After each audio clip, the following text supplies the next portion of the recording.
एक चिड़िया की इन 6 बातों को यदि आपने याद कर लिया तो आप कभी जीवन में धोखा नहीं खा सकते हैं। वो 6 बातें कौन सी हैं? उन्हें समझने के लिए आपको हमारी वीडियो पूरा देखना होगा। एक बार की बात है, कपिल्य देश में एक ब्रह्मदत्त नाम का एक राजा था, जिनके महल में एक पूजनीय नाम की एक चिड़िया रहती थी, जो राजा ब्रह्मदत्त के प्रेमी श्रेणी के कारण उनकी सहचारी बन गई थी। राजा के महल में चिड़िया का घोंसला रखा हुआ था। एक दिन राजा के घर में एक पुत्र का जन्म हुआ। चिड़िया ने भी एक अंडा रखा, जिससे एक बच्चा उत्पन्न हुआ। वह चिड़िया अपने बच्चे से और राजा के बच्चे से सामान्य प्रेम करती थी। वह रोजाना घूमने जाती थी तो हमेशा 2 फल लाया करती थी, एक फल अपने बच्चे के लिए और एक फल राजा के बच्चे के लिए, जिससे वो दोनों बच्चे बहुत प्रसन्न रहते थे।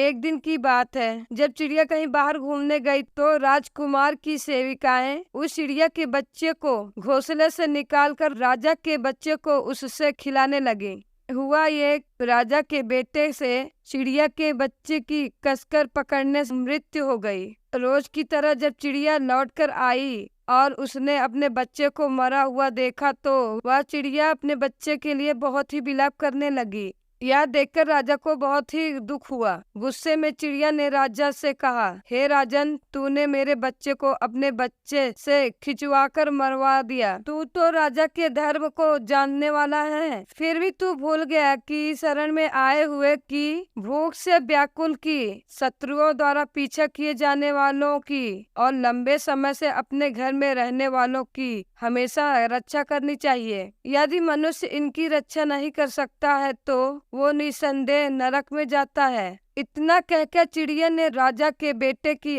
अपने पंजों से दोनों आंख फोड़ डाली और आकाश में उड़ गई। अपने पुत्र को दोनों आंखों से अंधा देखकर चिड़िया के किए पर राजा को क्रोध तो बहुत आया। यह सोचकर अपने क्रोध को दबा गया कि मेरा पुत्र तो सिर्फ अंधा ही हुआ है और उसने तो अपना बच्चा खोया है। राजा क्रोध को शांत कर चिड़िया से कहने लगा, तूने जो किया है बहुत अच्छा किया है। अब शोक को त्याग कर पहले की भांति हमारे घर में आकर के रहो। मैं चाहता हूँ कि हमारा तुम्हारा प्रेम फिर से सदा बना रहे। राजा इसे इस तरह बुलाने पर चिड़िया कहने लगी, महाराज, मैं अपने समान ही तुम्हारे पुत्र प्रेम को भी जानती हूँ। तुम्हारे पुत्र को नेत्रहीन करने में मैं अपराधी हूँ, इसीलिए मैं तुम्हारे घर में नहीं रहना चाहती। कहते हैं, खोटे मित्र, खोटे देश, खोटे राजा, खोटे बंधुवाद, खोटे पुत्र को दूर से ही त्याग देना चाहिए, क्योंकि राजन खोटे मित्र से प्रेम नहीं होता, कुपुत्र से पिंड नहीं मिल सकता और खोटे राजा से न्याय और आस नहीं की जा सकती।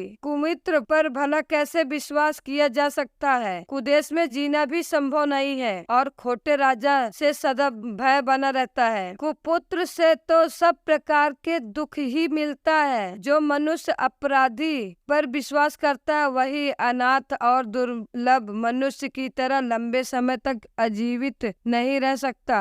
अविश्वासी का विश्वास कभी न करें, क्योंकि ऐसे लोग पर विश्वास करने से जो भय उत्पन्न होता है वह जड़ को भी काट डालता है। अगर शत्रु एक साथ हंसता है, बोलता है, एक ही पात्र में साथ साथ भोजन करता है, तो ऐसे शत्रु के साथ संबंध कर बुद्धिमान पुरुष उस पर विश्वास करके उसके पास न जाएं। अगर मनुष्य इन बातों को ध्यान में रखता है, वह कभी भी अपने जीवन में शत्रुओं से चोट नहीं खा सकता। इतना कहकर वह चिड़िया आकाश में उड़ गई। दोस्तों, वीडियो से आपने कुछ सीखा हो तो वीडियो को लाइक और शेयर करते हुए कमेंट बॉक्स में आपको वीडियो कैसी लगी बता सकते हैं। आप सभी दर्शकों का बहुत बहुत धन्यवाद।